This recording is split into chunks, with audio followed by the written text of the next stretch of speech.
Salut à tous, nouvelle recette aujourd'hui, un millefeuille de chocolat blanc façon tiramisu. Donc vous verrez les ingrédients sur la page Facebook. On commence avec la feuille de brique. On fait des rectangles 3-4 feuilles par personne de plus ou moins la même dimension, que l'on va étaler directement après la découpe sur une plaque avec un papier cuisson.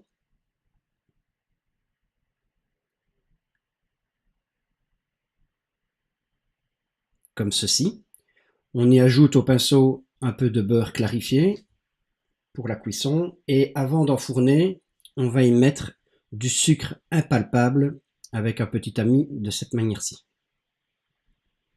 Après la cuisson, on ne le verra pas à l'image, mais j'ai rajouté par la même technique du cacao en poudre amer ou du Nesquik comme on le fait pour le vrai tiramisu.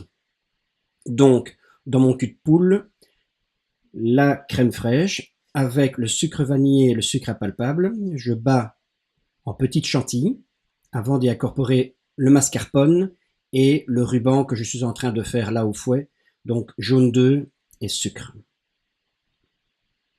Voilà, ma chantilly est terminée. J'ajoute la portion donc directement dans le cul de poule de mascarpone. Ici, je termine mon ruban et je vais mélanger le tout. Voilà pour le mascarpone. Là, il n'y a plus besoin de battre vraiment, c'est surtout de l'incorporer.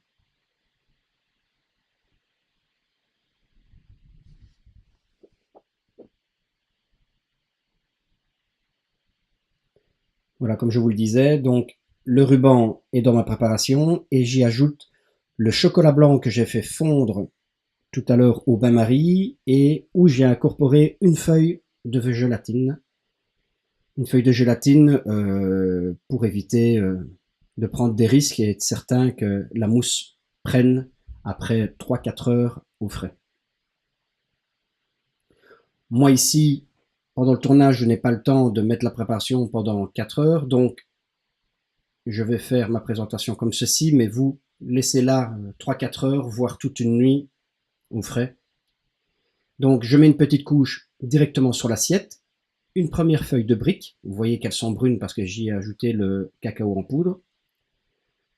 Je mets donc ma préparation, bien attention au dressage parce que les feuilles de brique c'est assez fragile. On met 2 ou 3 couches, voire 4, tout dépend. Ici moi je vais en mettre 3 pour ne pas prendre trop de risques parce que la mousse n'a pas assez prise. On ne le verra pas à l'image, mais à chaque couche, donc sur la crème, je vais ajouter de la brésilienne, donc le petit mélange qu'on met sur les pâtisseries, qu'on trouve directement dans le commerce. Et le dessert est déjà presque terminé. C'est vraiment fantastique, le chocolat blanc, ça c'est vraiment une merveille au niveau de la mousse. Petite décoration avec feuilles de menthe et dans la cuisine j'avais également des framboises, donc c'est parfait. Et la préparation est déjà terminée. J'avais des petites mains pour me donner un coup de main pour cette recette. Vue du dessus,